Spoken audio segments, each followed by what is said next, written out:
यशिका जी, राधे राधे महाराज जी। महाराज जी, मेरा प्रश्न ये है कि जो हम अपने जीवन में जाने अनजाने में कोई गलत कर्म कर देते हैं या हमसे किसी का दिल दुख जाता है, तो उन बुरे कर्मों का फल हमें जीवन में कब तक परेशान करता है या जकड़ लेता है? क्योंकि अच्छे कर्म करते रहने के बाद भी कहीं ना देखो, कहीं हम उन बुरे कर्मों के। इस जन्म का बुरा कर्म तत्काल दंड नहीं देता है, आप ध्यान रखना। हाँ, एक कर्म है जो साधु अपमान है, ये तुरंत लागू हो सकता है। साधु अवज्ञा तुरत भवानी, कर कल्याण अखिल के हानि। अगर ये नहीं है तो अभी जो पाप कर्म कर रहे हो उसका आपको दंड तत्काल में वर्तमान में नहीं मिल रहा।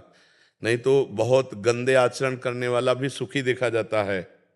जो बहुत पापाचरण कर रहा है, व्यभिचार कर रहा है, बहुत गंदे आचरण कर रहा है, बड़ी मौज से रह रहा है। और एक आदमी को देखा जाता है बहुत अच्छे कर्म कर रहा है, कोई भी गलत कार्य नहीं कर रहा, फिर भी दुखी है।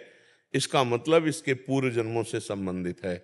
जो हमारी पुरानी खेती है, जो हमने पूर्व में पाप कर्म किए हैं और इस जन्म हम बहुत संभाल के कर्म कर रहे हैं, फिर भी हमको दंड मिल रहा है, तो वो पूर्व का है।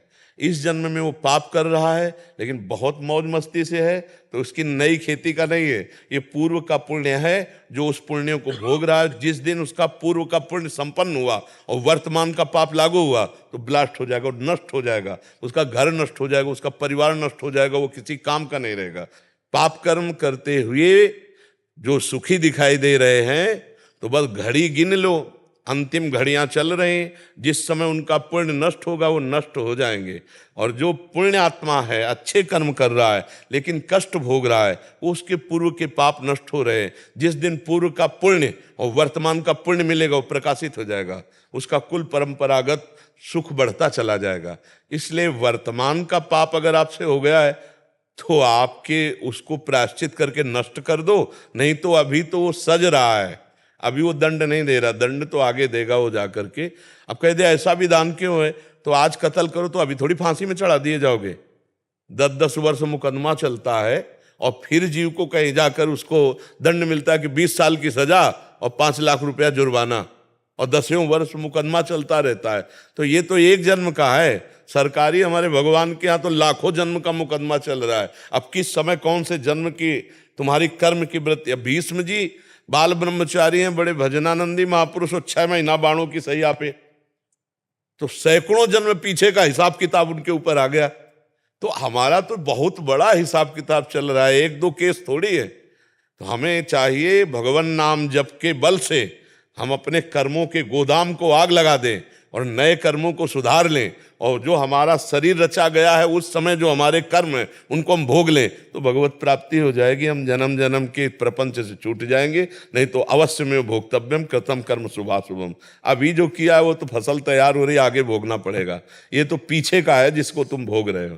किसका प्रश्न है? हाँ, ये बात समझना पड़ेगा सखी। अभी जो का बीज बो रहे हैं तो किसान भी बोता है तो कई महीने के बाद फसल होती है, तो कर्मों का बीज है, इसको नष्ट कर दो। जो गलत कर्म हुए हैं भगवान के भजन से, भगवान से प्रार्थना करके इनको नष्ट कर दो, तो आगे सुख की प्राप्ति होगी। नहीं, जैसे हम बोए बबूल और चाहे दाग छुहारा तो कहाँ से मिलेगा। अब बुरे आचरण का फल तो बुरा ही हमारे को भोगना पड़ेगा, ना चाहते हुए भी भोगना पड़ेगा। अपने तो साधारण जीव, बड़े बड़े अवतारी पुरुषों को भोगना पड़ता है। इसलिए नाम जप करो, भगवान से प्रार्थना करो, वो तुम्हारे पाप, अहम तो हम सर्व पापे भ्यो मोक्षयिष्यामि मा शुचा, भगवान कह रहे मैं तुम्हें समस्त पापों से मुक्त कर दूंगा। भगवान की शरण में हो और जो दुख सुख आवे उसे भोगना सीखो। मिटा नहीं सकते इस शरीर के भोगों को, मिटा। यही हम कहते हैं कि जो लोगों को लगता है कि कोई रोग मिटा देंगे, नहीं, ऐसे लोगों को कुछ ऐसे लीलाएं हैं कि चाहे जितना बड़ा रोग हो आप जाओ रोग मिटा देंगे, तो मुझे ऐसा नहीं लगता। मेरा ऐसा अनुभव है कि ऐसा कोई पैदा नहीं हुआ। जो हिमालय से देवर्षि नारद जी कह रहे हैं, कहा मुनि से हिमवंत सुन, जो कछ लिखा लीलार, देव दनुज मुनि नाग नर, को न मेटन हार। हमको ये बात समझनी है कि हम स्वयं नाम जप करेंगे, भगवान से प्रार्थना करेंगे तो वही मिटा सकते हैं। कह रहे हैं ना, देव दनुज नर नाग मुनि, को न मेटन हार। देव दनुज नर नाग मुनि, को न मेटन हार। हम तो साफ बात कहते हैं कि जब हनुमान जी महाराज को जाना पड़ा संजीवनी बूटी लेने के लिए। सुषेण वैद्य को बुलाया, हनुमान जी को जबरदस्ती लंका में घर से उखाड़ के लाना पड़ा सुषेण वैद्य को। वैद्य को तो लाए, अच्छा राम जी से बढ़कर और कौन होगा, स्वयं राम जी हैं, तो कुछ कर देते, लेकिन उन्होंने जो नियम बनाए हैं उसका पालन करवाया। वैद्य को बुलवाया लंका से, और घर से ही तो उखाड़ के लाए। हनुमान जी ऐसे तो चलने के लिए तैयार नहीं थे, तो घड़े उखाड़ के ले आए। वैद्य ने जब बताया कि संजीवनी बूटी के द्वारा लक्ष्मण जी ठीक होंगे, तो वहां संजीवनी बूटी जैसी सब बूटियां प्रकाशित कर दी काल नेमि ने, तो हनुमान जी को पूरा उखाड़ के द्रोणागिरी लाना पड़ा। तो हम इन बातों से, इन चरित्रों से शिक्षा लेते हैं कि डॉक्टर, औषधि, उपचार ये भगवान का बनाया हुआ है। हमको इसके द्वारा रोग निवारण करना है और भगवान का नाम जप करना है, सच्चाई से चलना है, तो हमें किसी से आशीर्वाद मांगने की जरूरत नहीं, सबका आशीर्वाद हमें मिल जाएगा। अगर गंदे आचरण करो और आप सोचो कि कोई ऐसा, तो मुझे तो नहीं लगता, मुझे नहीं लगता, आज तक मुझे कहीं नहीं लगा। बहुत जगह ऐसा सुना हो, ऐसा समझने पर हमारी समझ में नहीं। आप लोगों का किसी का ठीक हुआ है क्या?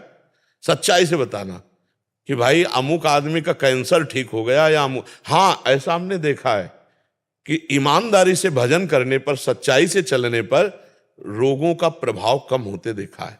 जैसे मान लो 18 साल से किडनी खराब है और डायलिसिस अब कई वर्ष हो गए चलते हुए, पर हमारी दिनचर्या चल रहे हैं, ये हम भगवान की विशेष कृपा मानते हैं। पर हमको इतने सामर्थ्य प्रभु दिए कि हम चर्चा कर रहे हैं, हम बात कर पा रहे हैं, पर हमें भगवान की कृपा देख रहे हैं कि रोग अपना प्रभाव दिखाते हुए भी वो नहीं प्रभाव दिखा रहा है।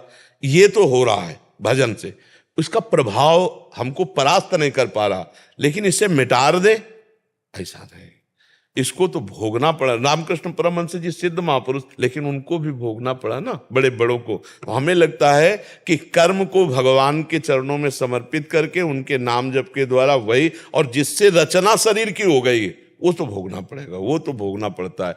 इसलिए छूछाक चक्कर में न पड़ के भगवान का नाम जप करो। भगवान की प्रार्थना के द्वारा हम अपने कर्मों को पावन कर सकते हैं, हम कर्मों के जाल से मुक्त हो सकते हैं। भगवान बड़े कृपालु हैं। महाराज जी, जैसे अभी आपने बोला है कि आप किसी साधु संत का दिल नहीं दुखाना है, तो दिल दुखाने का मतलब होता है, हमारी बात समझो, हम दिल दुखाने का मतलब कोई साधु हमसे कहे ऐसा करो नहीं तुम्हारा दिल दुख जाएगा, धर्म विरुद्ध आचरण नहीं करना, वो साधु ही नहीं है जिसका दिल दुखी हो जाए। साधु का दिल भगवान का दिल है। महाराज जी, अभी हम बाहर चर्चा कर रहे थे, तो एक मुझे नहीं पता, तो एक महात्मा संत बैठकर, पता नहीं वो शायद मेरी बातें सुन रहे थे, लेकिन मेरी चर्चा किसी और के साथ में हो रही थी। तो मैंने बोला कि मैं महाराज जी को 2 साल से मतलब सुन रही हूँ, तो मैं बहुत प्रभावित हुई हूँ। आज हमारे पास में लोगों के पास जवाब देना, मतलब आज हमारे पास में जवाब है लोगों को देने के लिए। आज हम पाखंड के उस पर विपक्ष पर बोल सकते हैं, लेकिन महाराज जी मेरी भावना किसी को ठेस पहुंचाने की नहीं थी। पता नहीं उन संत जी को मेरी कौन सी बात बुरी लग गई, तो वो बहुत ज्यादा गुस्सा हो गए, वो क्रोधित हो गए कि आप सबको ऐसे नहीं बोल सकते, आप किस पाखंड की बात कर रहे हैं। मुझे नहीं पता उन्होंने मेरी बात को किस उससे लिया। अब मेरे मन में एक दुविधा ये हो रही है कि पता नहीं उनका मन दुखा है। नहीं नहीं, इसमें नहीं, आपको दुखी नहीं होना। जैसे हम चर्चा कर रहे हैं किसी बात की, तो अगर किसी को बुरा लग रहा है तो उसको निमित्त करके कहा जाए तो बुरा लग रहा है। अब ऐसे किसी को बुरा लगने लगे तो हम किस किस को संभालेंगे। हम आपको बुरा नहीं कह रहे, लेकिन हम सिद्धांत को जब कहेंगे तो किसी को बुरा लगेगा। ऐसे कोई साधु महात्मा नाराज नहीं हो जाता है। हाँ, अगर कोई संत महात्मा होता और तुम्हारी बात सुन रहा था तो प्रसन्न होता कि हाँ ठीक बच्चा, तुम कह रहे हो कि आज तुम्हारे पास उत्तर है। अगर तुम गलत होती तो ऐसे बात करता कि बेटा ये तो सब ठीक है, वो भी महात्मा है और भी लेकिन किसी की निंदा हेलना करना बेटा ठीक नहीं है।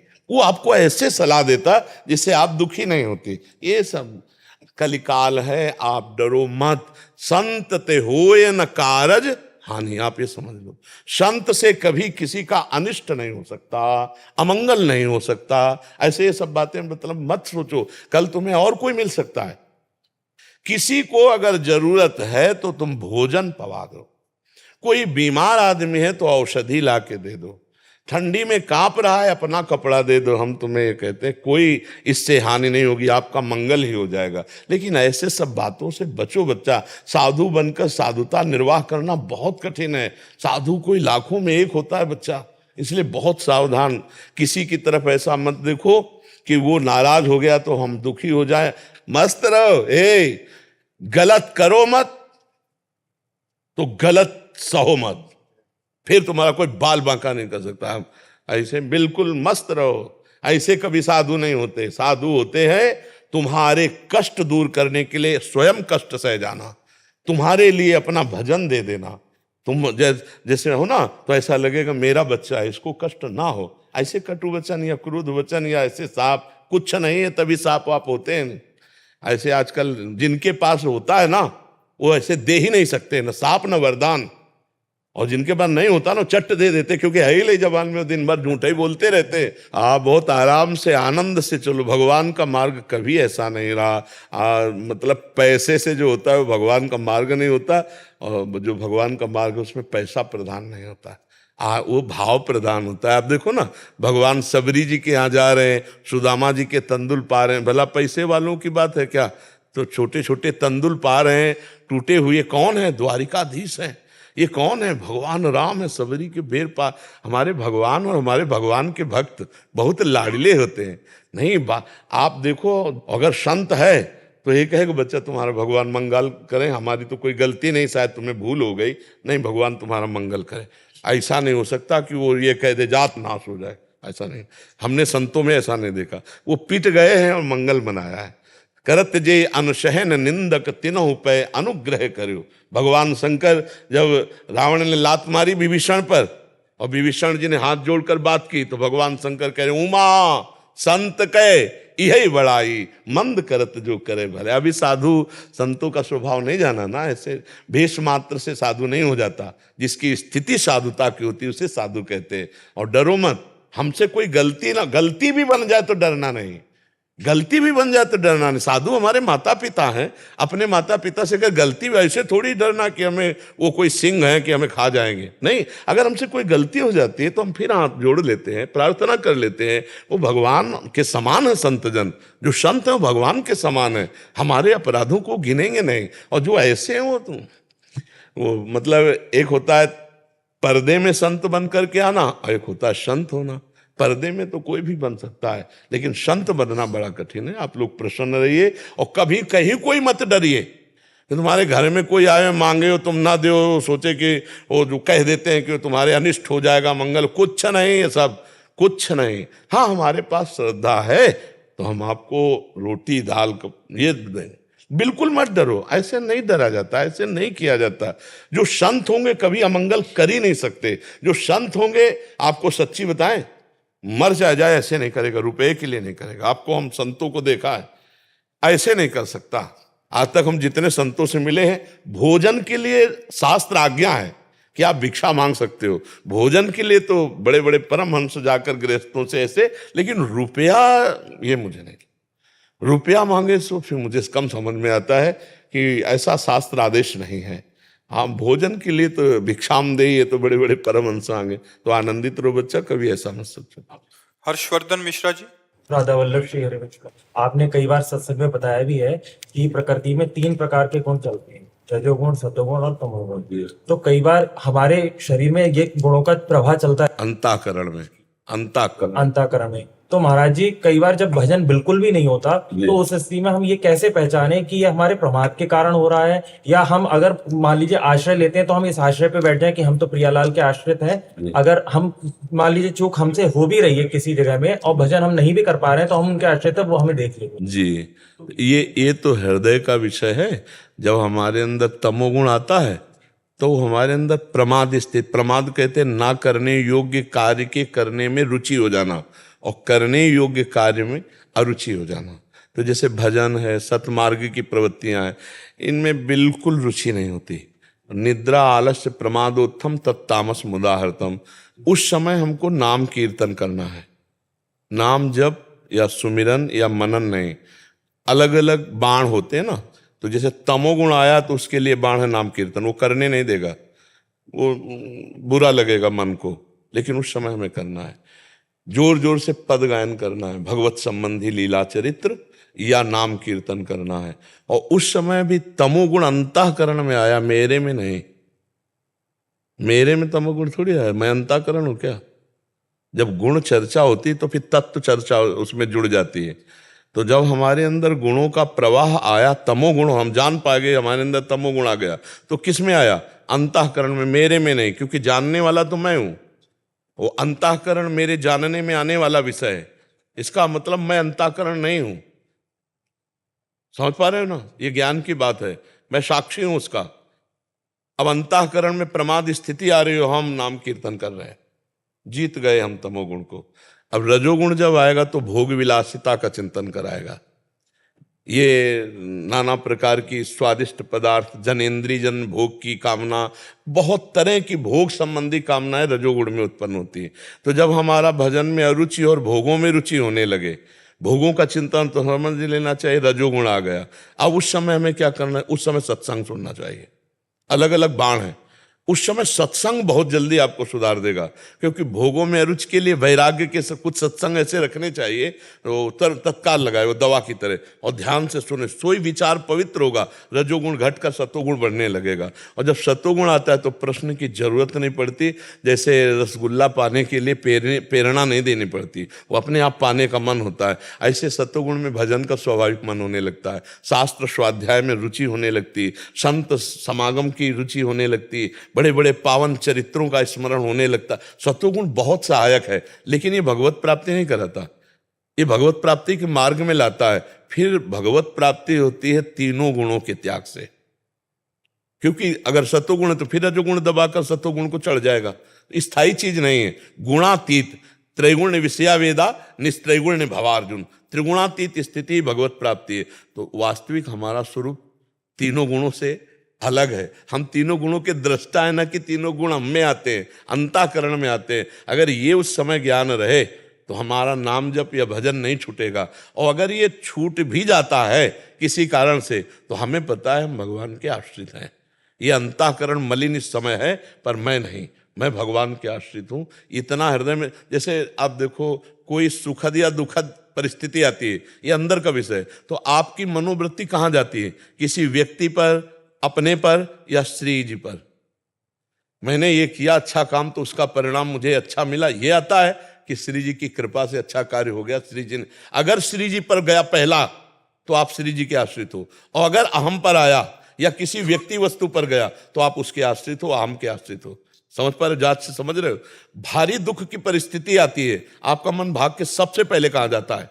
अगर किसी व्यक्ति के पास गया तो आप उसके आश्रित हो। अगर अहम से कि हम देख लेंगे तो आप अहम के आश्रित हो। अगर यह है कि श्री जी देख लेंगे, श्री जी तो देख रहे हैं ना, तो श्री जी के आश्रित हो। अंदर का है विषय। अगर हमारा मन अहम या किसी व्यक्ति वस्तु पर जाता है तो हमें तत्काल अंदर से जलना है कि अभी भगवद आश्रित नहीं हुए। अगर भगवद आश्रित हुए होते तो सर्वप्रथम प्रभु के पास जाता। और भगवद भक्ति करते हुए भी भगवद आश्रय बहुत विलंब से होता है। ध्यान दीजिए, द्रौपदी जी भगवान की भक्ता हैं, दुशासन बाल पकड़ के घसीटता हुआ महल से ला रहा है, उनका विश्वास आश्रय 5 पति बलवान और सभा में बैठे हुए धर्मज्ञ महापुरुष है। लेकिन जब सभा में आती है तो 5 पतियों का आश्रय नहीं होता, टूटता है। फिर धर्मज्ञों का, भीष्मादि का आश्रय टूटता है, फिर अपनी भुजा का आश्रय, फिर अपने दांत का आश्रय, फिर देखा अब तो आखिरी में आश्रय गोविंद का हुआ। अब जहां गोविंद का आश्रय हुआ तो यहीं से वस्त्रावतार भगवान का हो गया। ये चूक हमारी बनी रहती है कि हम किसी न किसी वस्तु, व्यक्ति, स्थान, पद, प्रतिष्ठा, इनका आश्रय लिए रहते हैं। अगर वो अंदर से पहली पुकार भगवान के पास गई तो सिर्फ आश्रय भगवान का आपका है। और पूरा जीवन हमारी साधना आश्रय को ही पुष्ट करने में होती है। भागवत का 10वां जो है वो आश्रय ही है। अगर आश्रय पुष्ट हो गया तो भगवत प्राप्ति पक्की। हम यही सबसे कहते रहते हैं, आश्रय पुष्ट हो गया तो भगवत प्राप्ति पक्की। भगवत प्राप्ति किसी क्रिया से नहीं होती, आश्रय से होती है। और सारी साधनाएं आश्रय पुष्टि के लिए। नवमी भक्ति जो है वो आत्मसमर्पण है।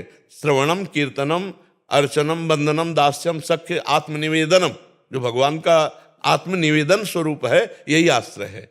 श्रवणम कीर्तनम स्मरणम विष्णुर्पाद सेवनम अर्चनम वंदनम दास्यम सख्य आत्मनिवेदनम। ये जो आत्मनिवेदन नवदा भक्ति है, ये 8 भक्तियां उसकी साधन हुई और साध्य हुआ आत्मसमर्पण, और आत्मसमर्पण से ही भगवत प्राप्ति है। महर्षि इसमें एक बात और पूछना थी, जैसे आपने कई बार कहा है, एकांतिक में भी कहा है कि हम कोई भी काम कर रहे हैं, हम गृहस्थी में रह के मान लीजिए कुछ भी कर रहे हैं, हल भी अगर चला रहे हैं और नाम जप कर रहे हैं, तो वो हमारे एक तरह से पूजा ही है, वो भजन ही है। हाँ। लेकिन महाराज जी कई बार क्या होता है, जैसे हम व्यवहार में है और कार्य करते वक्त किसी कार्य में मान लीजिए एकाग्रता है भी या नहीं भी है, और कभी व्यवहारिकता में आकर हमारा मान लीजिए भजन छूट जाता है, उस समय अगर मान लीजिए तो गौर से आपने नहीं सुना, एकांतिक में प्राय इसका भी उत्तर है कि 4 घंटे हम किसी विशेष एकाग्रता पूर्वक मशीनरी के काम में, ऑफिस के काम में, किसी काम में बिजी रहे और हमारा भजन नहीं हुआ, तो हम 4 घंटे बाद हाथ जोड़ेंगे और कहेंगे हे प्रभु, ये 4 घंटे का जो समय में क्रिया हुई वो मैं आपको समर्पित करता हूं। इसे भागवत धर्म कहते हैं।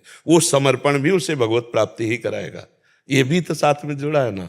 तो अब उस मान लो व्यापारी है तो 4 बातें कड़वी अच्छी भी हो सकती हैं, तो व्यवहार वार्ता की कर रहा है, लेकिन उसके अंदर जो लक्ष्य बन चुका है भगवत प्राप्ति, तो वो उस समय को जब समर्पित करेगा, स्वभाववश, संस्कारवश, अनेक जन्मों के संस्कारवश जो भी कार्य किया जाए वो परम पुरुष परमात्मा को समर्पित कर दिया जाए, तो भागवत धर्म बन जाता है। एकादशी स्कंद में 9 योगेश्वर वर्णन करते हैं, उसमें पढ़ के देख लो। स्वभाववश, संस्कारवश, अहंकारवश जो भी क्रियाएं होती हो, जब परम पुरुष परमात्मा को, नारायण को, हरि को अर्पित कर दी जाती है, तो भागवत धर्म हो जाता है। और कहीं नाम जप करते हुए और तब तो फिर समर्पण का क्या कहना।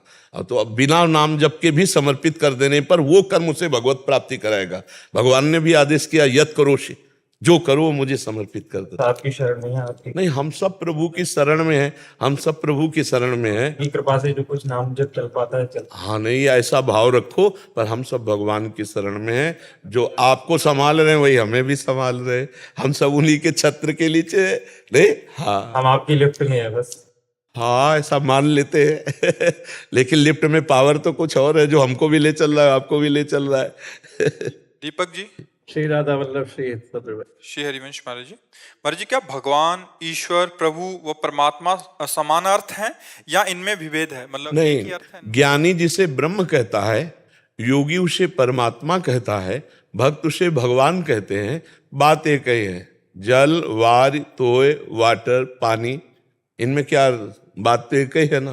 तो ऐसे ही अपने अपने भाव से कोई उसे परमेश्वर कहता है, कोई उसे अलख निरंजन कहता है, कोई गुणातीत निर्गुण कहता है, कोई सगुण कहता है। वो एक ही परम तत्व है। वो विविध रूप धारण किए हुए है, विविध नामों के द्वारा। उसका नाम एक अनंत है। एक नाम अनंत भी है ना, हरि अनंत, हरि कथा अनंता। उनके नाम अनंत है, उनके रूप अनंत है, उनकी लीला अनंत है। पर जो जिस मार्ग में चले उसे दृढ़ता पूर्वक पकड़ ले तो अनंत को प्राप्त कर लेगा। बात एक ही है। भगवान कहो, ब्रह्म कहो, परमात्मा कहो, परमेश्वर कहो, ईश्वर कहो, जो भी अपने अपने मार्ग के अनुसार पुकारो वो वही है, दूसरा कोई नहीं है। अलग अलग नामों से, अलग अलग भाव से उसी परमात्मा को पुकारा जाता है, दूसरा कोई नहीं है। अलग अलग सब पुकार अलग अलग है, अपनी रुचि के अनुसार पुकार है ना, वो परमात्मा है, मिलता है, दूसरा कोई नहीं। कोई उसे परब्रह्म मानता, कोई उसे गुरुदेव मानता है। अब वाहे गुरु वाहे गुरु वाहे गुरु वाहे गुरु वही है, दूसरा थोड़ी। अब जो वाहे गुरु कह के भी वहीं पहुंचते हैं। विविध नामों के द्वारा हम उसी को प्राप्त करते हैं, दूसरा कोई नहीं है। ये जो दूसरा भ्रम बैठ गया है, लड़ाई झगड़ा, ये सब ऊंच नीच ना, ये सब अज्ञान है, ये सब गंदी बात है, ये सब मलिन बात है।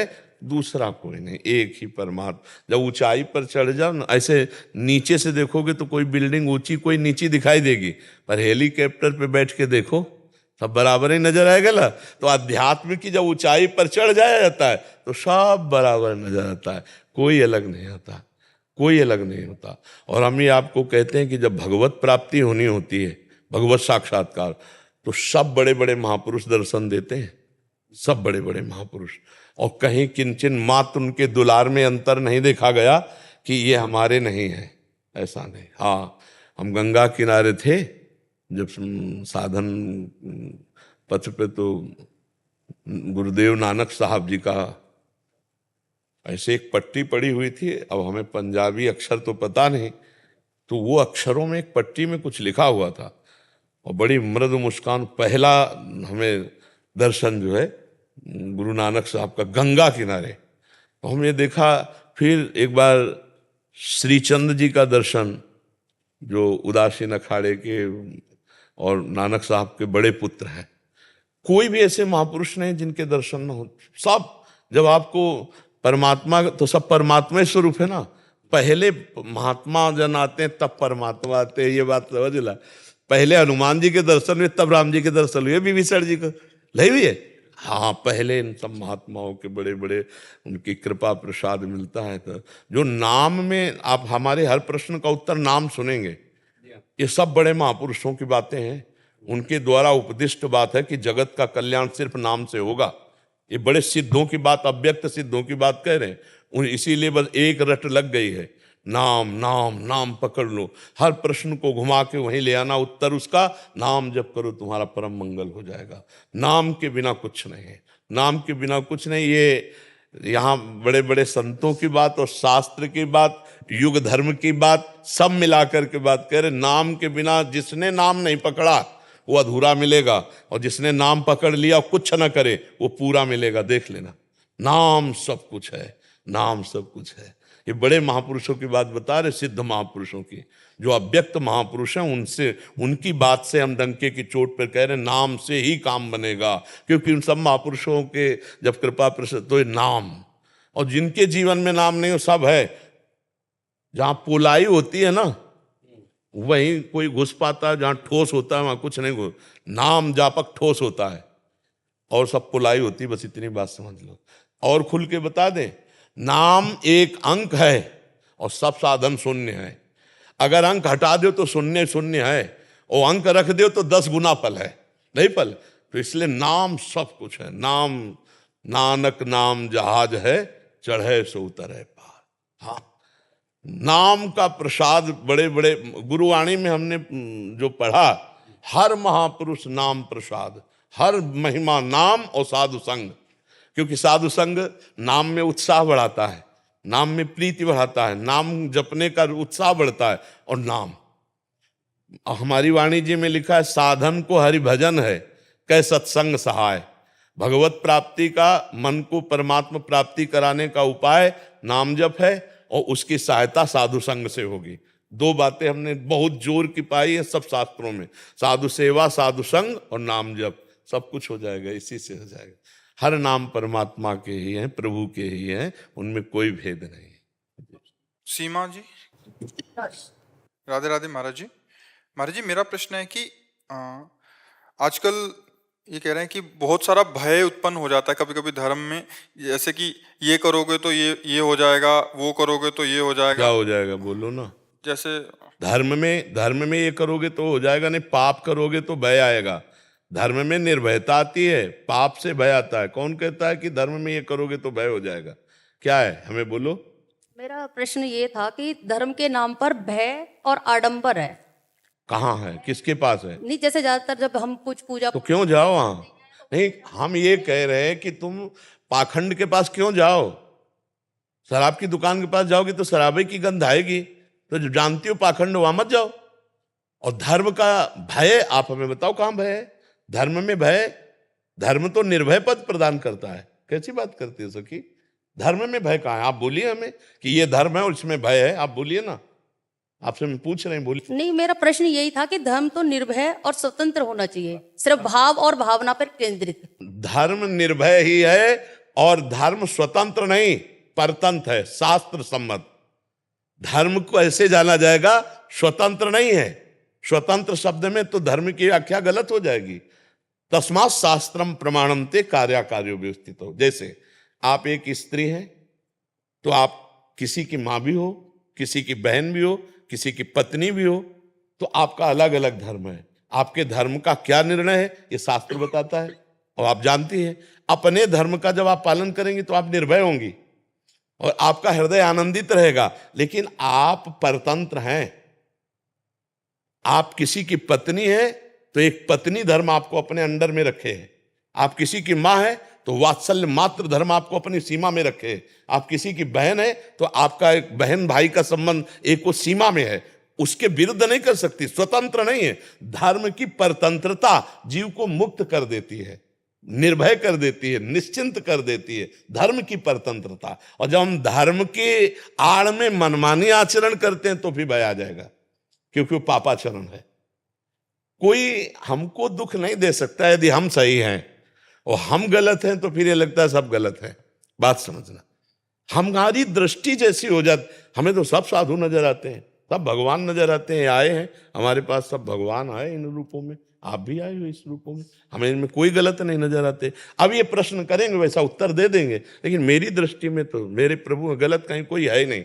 और जब हमारा गलत भाव आ जाएगा तो फिर सबसे हमें गलत लगेगा। हमारे अंदर भय है तो सबके अंदर भय हमको दिखाई देगा, ये हमें भय देने आया है। नहीं, हमें सब आनंद सिंधु भगवान है। अगर हमसे कोई गर्मी से भी बात करता है तो हम सोचते हैं कि मेरे भगवान मेरे से प्रश्न कर रहे हैं कि अब तुम्हें गुस्सा आएगा कि नहीं आएगा। तो मुस्कुरा के ही कहते हैं हम तो आपके चरणों में प्रणाम करते हैं, हम तो अज्ञानी जीव हैं, आपको प्रभु क्या उत्तर देंगे। अब वो प्रसन्न हो गया, हम अज्ञानी वो ज्ञानी, हम उसके चरणों में प्रणाम प्रसन्न। हमारा कार्य सबको सुख पहुंचाना, तो हमें सुख पहुंचता रहता है। पाखंड कहीं नहीं है, कहीं पाखंड नहीं है। हम जब पाखंड देखते हैं तो पाखंड है, हमको तत्व देखना है। जैसे हीटर है, फ्रिज है, कूलर है, एसी है, तो जानने वाला ये जान रहा बिजली सब में एक है, और यंत्रों का प्रभाव अलग अलग दिखाई दे रहा है। कोई गर्मी फेंक रहा है, कोई ठंडी फेंक रहा है, कोई पानी को जमा रहा है, कोई पानी को ठंडा कर रहा है, कोई पानी को उबाल रहा है, लेकिन बिजली एक ही है। ऐसे दुष्ट या महात्मा दोनों में परमात्मा एक है। जो परमात्मा को देखता है वही सही देखता है, और तो देखना अज्ञान जनित है, माया जनित है। कहीं अगर आपको ऐसा लगता है कि कोई पाखंड है तो हम क्यों जाएं, हम क्यों जाएं वहां? कोई बुलावा थोड़ी हमारे लिए आया है, हम नहीं जाएंगे। कोई हमको नहीं आकर्षित किए, हम ही बोले बहुत पाखंड फैला है। कहां फैला है? गोस्वामी जी तो देख रहे हैं सीए राम में सब जग जानी और करूं प्रणाम, तो हम क्या देख रहे हैं? पाखंड। हमारा जो सिद्धांत है वो अध्यात्म है। अगर हमारे नेत्र ठीक है तो पापी में भी परमात्मा नजर आएगा, अगर हमारे नेत्र दूषित है तो परमात्मा में भी पाप नजर आ सकता है। पक्की बात समझ लो। हमारा जो यहाँ सत्संग होता है वो अपने को ठीक करने के लिए होता है। हमारा चश्मा लाल तो लाल सब दिखाई देंगे, हमारा चश्मा हरा तो हरा दिखाई देगा, हमारा चश्मा काला तो फिर काला दिखाई देगा। हमको अपना चश्मा सुधारना है, हमको अपने नेत्र सुधारने। हमारा अध्यात्म कहता है तेरे भावे जो करे भलो बुरो संसार, नारायण तू बैठ के अपनो भवन बुहार। हमें अपना भाव ठीक करना है। क्यों सके? आपको इसमें कोई संशय? जी। कर्नल के सिंह जी, कानपुर। हरिवंश, राधे राधे। राधा वल्लभ श्री हरिवंश महाराज जी। महाराज जी, मैं अभी सेना में कार्यरत हूँ। इस पूरे कार्यकाल में मैंने देश की सेवा में अपनी तरफ से जितना भी निष्ठा पूर्वक सेवा की है। सेवानिवृत्ति होने के बाद भी मैं सामाजिक सेवा में रहना चाहता हूँ। महाराज जी, मेरा मार्गदर्शन करें कि मैं किस तरह वैसे बहुत बढ़िया सेवा कर सकते हो। यदि ग्रामीण बालकों को आप हमारे भारत के सैनिक बनाने की शिक्षा दें तो बहुत अच्छा है। 10-5 गांव के नौजवानों को अपनी तरफ से उनको आपको सब पता है कि हमारे देश का सैनिक कैसा होता है, उसकी कितना व्यायाम, कितना ऊंचाई, लंबाई, चौड़ाई, क्या क्या उसको चाहिए। तो अगर आप तैयार करके 100-200 भी लड़के भेज दोगे तो बहुत बड़ी सेवा हो जाएगी। मेरा भी यही सोचना था, इसलिए मैंने आपसे। हाँ, ये सबसे बड़ी पूजा होगी। आप अगरबत्ती वाली पूजा करो ना करो, आप नाम जप करते हैं हमारे भारत के ग्रामीण नौजवानों को ऐसी शिक्षा दीजिए जिससे हमारे राष्ट्र की सेवा में प्राण बलिदान करने के लिए। वो एक नौजवान भारत सैनिक जो कई गोलियां खा करके भी, योगेंद्र, हाँ, तो उनको भी हमने ये प्रार्थना की थी कि आप हम स्कूलों में जाइए, विद्यार्थियों को हमारे जोशीले भाषण, बहुत बड़ा प्रभाव पड़ता है, ऐसे दीजिए जिससे वो हमारे भारत के लिए उत्साहित हों। अभी जो नशा में जा रहे हैं, बेविचार में जा रहे हैं, उनको बचाइए और उनको हमारे देश के लिए तैयार कीजिए। जहाँ आपने जीवन व्यतीत किया, आपको बड़े अनुभव हैं अपने राष्ट्र सेवा के, तो उनको राष्ट्र सेवा योग्य तैयार कीजिए। हमारी यही प्रार्थना रहेगी। आप रिटायर होकर यही सेवा कीजिए। जी। हरिशंकर शर्मा जी, मथुरा से। राधे राधे। श्री हरिवंश महाराज जी, सादर प्रणाम। महाराज जी, मैं जीवन के उद्देश्यों के बारे में जानना चाहता हूँ तथा सच्चे संतों की पहचान क्या है, उन्हें कैसा जाना तथा समझा जाए। जीवन का उद्देश्य भगवत प्राप्ति, जहाँ आप प्रश्न कर रहे हो, यह अध्यात्म है। पहले जीवन का उद्देश्य क्या है? भगवत प्राप्ति है। अब भगवत प्राप्ति कैसे होती है? भगवन नाम जप, भगवत लीला कथा श्रवण और जितने कर्तव्य कर्म सांसारिक हैं उन सबको भागवतिक बनाकर भगवान के चरणों में समर्पित कर दो। तदर्पिता अखिला चारिता तद्विस्मरणेन परम व्याकुलते। भगवान को समस्त आचरण कर्म समर्पित कर दे और भगवत स्मरण में इतनी तन्मयता रखे कि थोड़ी देर के लिए भी विस्मरण हो जाने पर वो व्याकुल हो उठे, तो उसे भगवत प्राप्ति हो जाती है। जीवन का लक्ष्य भगवत दुर्लभो मानुषो देहो देही नाम क्षण भंगुरा तत्रापि दुर्लभम मन्येत वैकुंठ प्रिय दर्शनम। भगवान के प्यारे जन भक्तजनों का संग भगवान की प्राप्ति का उद्देश्य हृदय में प्रकाशित करता है। इसलिए मनुष्य शरीर बड़ा दुर्लभ है, पर ये क्षण भंगुर है, उसमें भी दुर्लभ है भगवत प्रेमी महात्माओं का संग। यदि महात्माओं का संग मिल गया तो भगवत प्राप्ति का उद्देश्य हमारा दृढ़ हो जाता है। बड़े भाग पाइप सत्संगा तो बिना ही प्रयास होई भव भंगा। इस संसार से मुक्त होना ही मानव जीवन का परम लक्ष्य है। समझ पा रहे हैं? अब रही सिद्ध संतों की बात। महासंगस्तु सुदुर्लभो, देवर्षि नारद जी ने कहा महापुरुषों का संग बड़ा दुर्लभ है। उमा संत समागम शमन लाभ कछुआन, लेकिन अगम्यों निर्वाह कर पाना बड़ा कठिन है, उनको पहचानना बड़ा कठिन है। अब कोई विद्यार्थी टीचर की योग्यता कैसे जान सकता है? विद्यार्थी कि इन मास्टरों में कौन सा प्रवीण मास्टर है, उसकी योग्यता है क्या कि जान पावे? कोई प्रिंसिपल टीचर की योग्यता जान सकता है, क्योंकि वो ज्यादा पढ़े लिखे पदवी में है, वो जान सकता है। ऐसे ही भगवान या भगवत प्राप्त महात्मा वो जनाना चाहे तो जान सकते हो, नहीं तो बाहरी कोई लक्षण नहीं है। बाहरी लक्षणों से जान ही नहीं सकते। स्वई जानई जेहि देहु जनाई, जानत तुम्हें होए जाई। बाहरी लक्षण तो 2 घंटे के लिए 4 घंटे के लिए तो स्वांग किया जा सकता है, लेकिन साधुता कुछ लक्षण शास्त्रों में बाहरी बताए गए हैं। पहला है तितिक्षवा, बहुत सहनशील, जो काम वेग को, क्रोध वेग को, अहंकार के वेग को, मद मान मोह सबके वेग को सह जाए। मात्रा स्पर्शास्तु कौन्तेय शीतोष्ण सुख दुखदा आगमा पायनो अनित्यास्तास्तितिक्षस्व भारत। तितिक्षवा कारुणिका, महान करुणा हृदय में भरी हुई, उसको कैसे जानोगे? बाहरी लक्षणों से थोड़ी जानोगे। पहली पहचानते हैं जिनके दर्शन मात्र से हमारे हृदय का परिवर्तन होने लगे। संत दरस जिम पातक तरह पहला, और दूसरा कहीं संभाषण हो जाए तो जीवन का परिवर्तन हो जाए। जिनके देखने से ऐसा लगता है मैंने देखा तो पहली बार है, लेकिन ऐसा लगता है बहुत बार देख चुका हूं, ये अपने हैं। और जिनके समीप बैठने से दर्पण की तरह अपने दोस्त दिखाई देने लगे और मन में संकल्प बनने लगा आज से पाप नहीं करूंगा, आज से बिना उपदेश के अंदर आने लगेगा आज से गलती नहीं करूंगा। संत समागम सीधे दुर्गुणों का त्याग कराकर भगवत प्राप्ति के लिए। कुछ बाहरी ऐसी लक्षण हैं जिनसे हम संतों को पहचानने की चेष्टा करते हैं, बकाया वास्तुता स्थिति प्रज्ञ ही स्थिति प्रज्ञ को पहचान सकता है, दूसरा नहीं।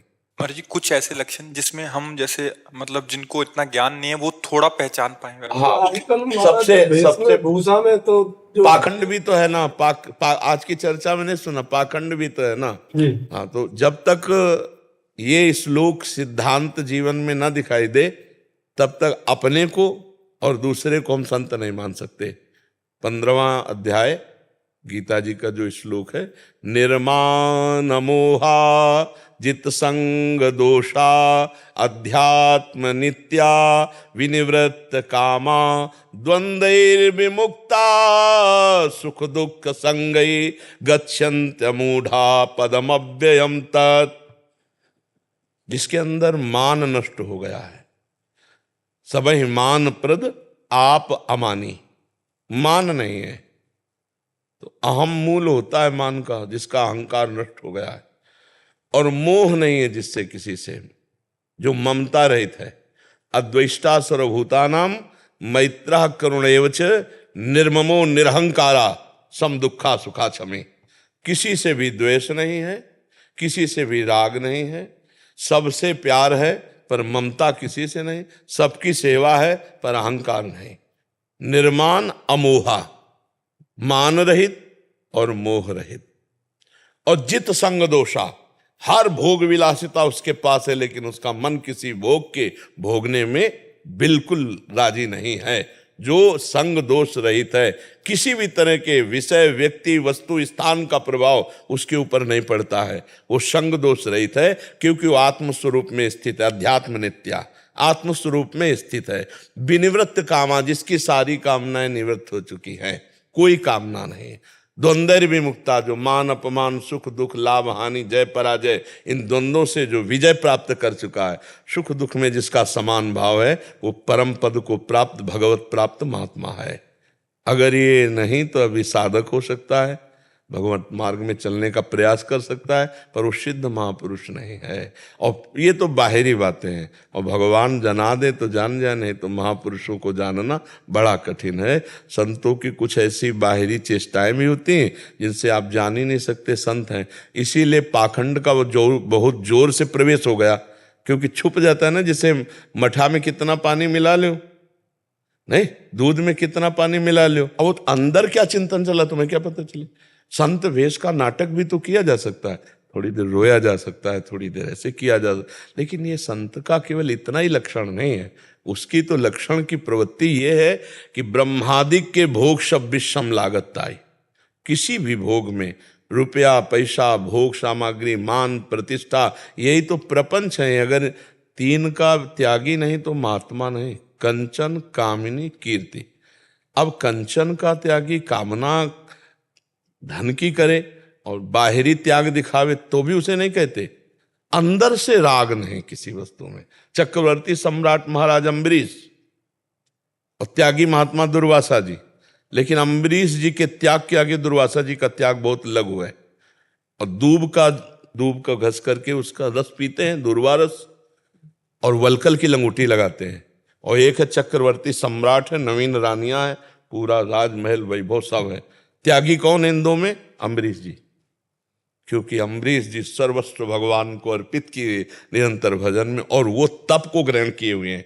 मैं तपस्वी, तभी तो प्रयोग किया कृत्या का। अम्बरीश जी हाथ जोड़े खड़े हैं। भगवान का सुदर्शन चक्र दुर्वासा जी के पीछे दो। महात्मा को समझने में अगर हम वहां दृष्टि लगाएं तो दुर्वासा जी महात्मा है, अम्बरीश एक गृहस्थ राजा है, लेकिन गलत हो गया। दुर्वासा जी महात्मा है, ये हमारा बाहरी दर्शन है। और अम्बरीश जी कितने बड़े महात्मा है। स्वयं दुर्वासा जी बोले बाद में, बोले आज मैंने देख लिया भगवान के भक्तों की महिमा। चरणों में गिरे दुर्वासा जी, कहा मैंने देख लिया भगवान के भक्त। और अम्बरीश जी कितने बड़े महात्मा हैं कि उन्होंने कहा अपने जीवन का अगर जो भी साधन भजन हमारे से बना वो सब दुर्वासा जी को प्रदान करते हैं। और हे सुदर्शन चक्र आप शांत, यही संत की महिमा। कैसे जाना जाए? एक चक्रवर्ती सम्राट है और एक विरक्त महात्मा, कैसे जाना जाए कि इनमें से बहुत हो सकता है पैंट शर्ट में महात्मा हो, और हो सकता है महात्मा के वेश में काले नेमी हो।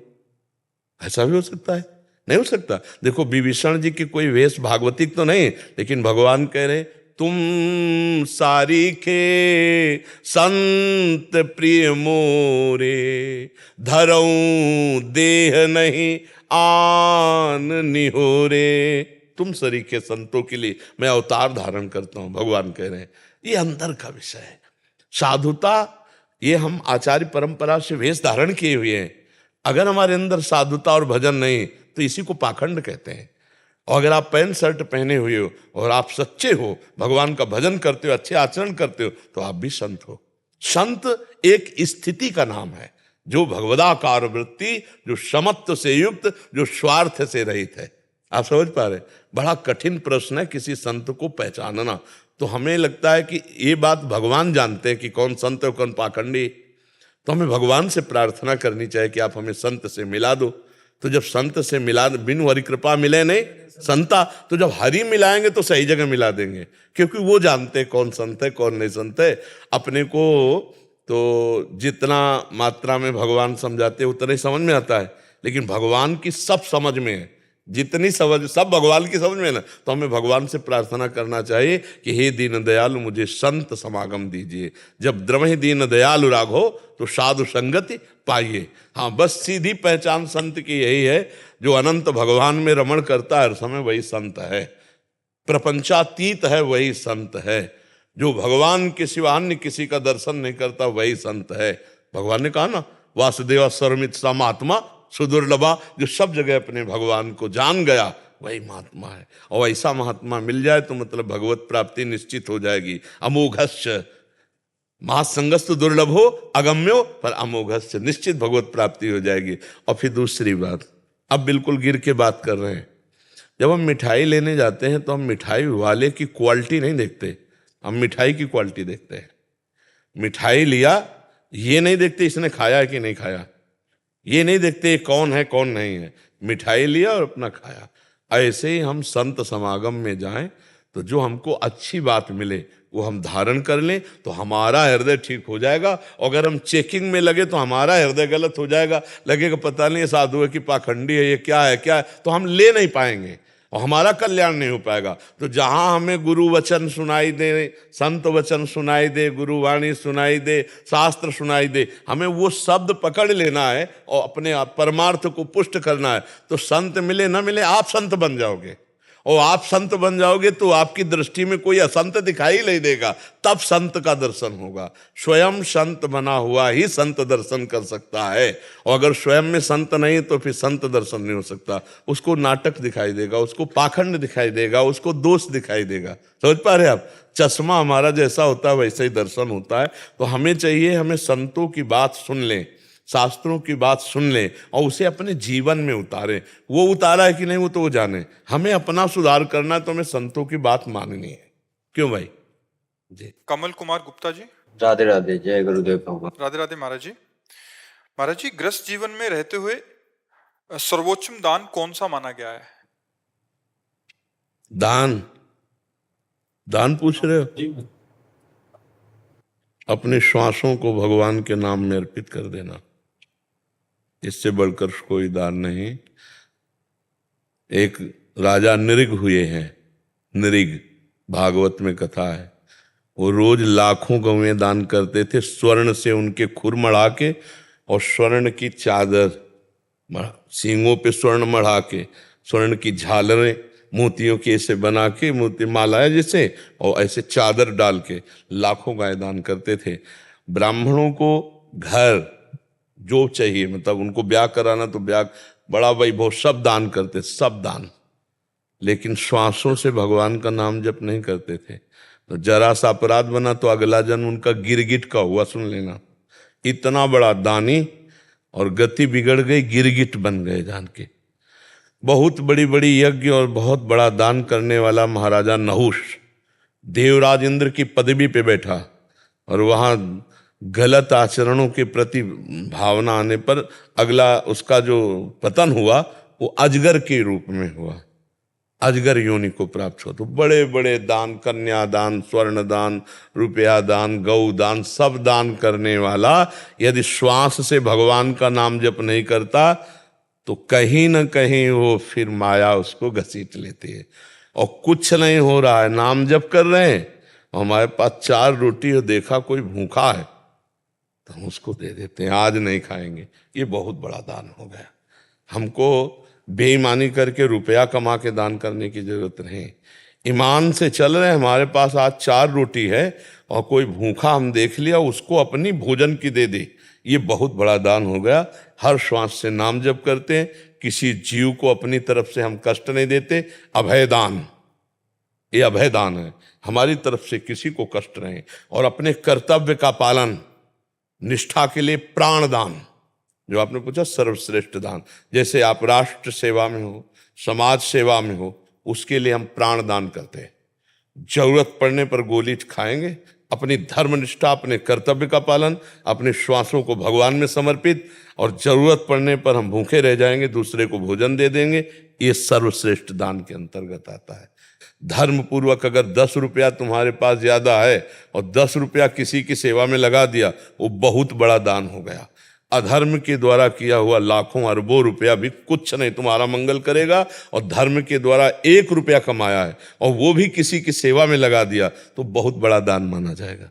जानते हो? तो धर्म पूर्वक चलो और दूसरों को सुख पहुंचाने का भाव रखो, अपने कर्तव्य का पालन, और हर श्वास से नाम जप, ये सबसे बड़ा काम है। श्वास रूपी सबसे कीमती चीज यहाँ क्या है समझा नहीं जाता, श्वास है।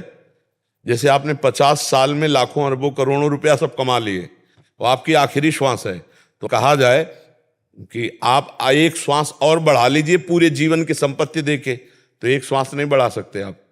मतलब श्वास कितनी कीमती है, पूरे जीवन की कमाई में भी एक श्वास आप प्लस नहीं कर सकते। उन श्वासों से आपने राधा राधा राधा जपा, भगवान नाम जपा, ये सबसे बड़ा दान किया। और जो हमें भगवान ने सुविधा दी है, आवश्यकता पड़ने पर हम दूसरे के भी सहयोग में लगा सके धर्म पूर्वक, ये हमारा सबसे बड़ा दान होगा। हमें और कोई विचार नहीं करना। एक पहाड़ है हमारे विश्व में, सुमेरु पर्वत नाम है, वो लाखों योजन बड़ा है।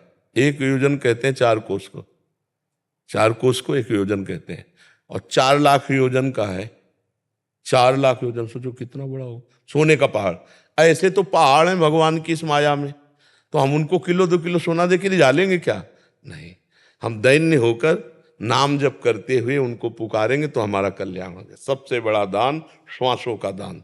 और फिर परिस्थिति के अनुसार, अब जैसे कोई प्यासा है, अब उसे रबड़ी का दान करो थोड़ी, उसे पानी पिला दो। कोई बीमार तड़प रहा है, उसकी औषधि करा दो। आवश्यकता अनुसार जो है वो सबसे बड़ा दान माना जाए, उस समय वो सबसे बड़ा दान है। कोई एक्सीडेंट हो गया, रास्ते में पड़ा तड़प रहा है, लोग देखते हुए शीशा खोलेंगे, वीडियो बनाएंगे और चले जाएंगे, ये अपराध है। उस समय तुमने देखा वो जीव तड़प रहा है, अगर तुम्हारे अंदर थोड़ी भी दया है तो आप दुनिया की बातें मत सोचो कि पुलिस क्या कहेगी, समस्या में फंस जाएंगे। भगवान देख रहा है वो, तुम उसकी उस समस्या में पहले सहयोग करो, उसको उचित स्थान पहुंचा दो। भगवान तो देख रहे हैं ना सब बातें। तो अवस्था और आवश्यकता उसके अनुसार जो किया जाता है बहुत बड़ा दान उस समय होता है। अपने श्वासों का दान करो, अपने कर्तव्य का पालन करो, ये सबसे बड़ा दान। अलग से कोई सोच विचार करने की जरूरत नहीं जी। राधा राधा राधा राधा राधा राधा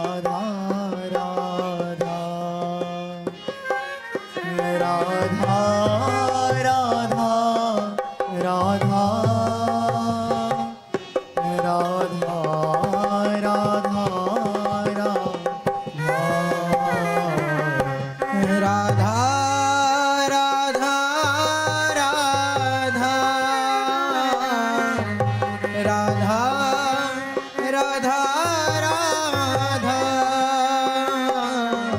राधा राधा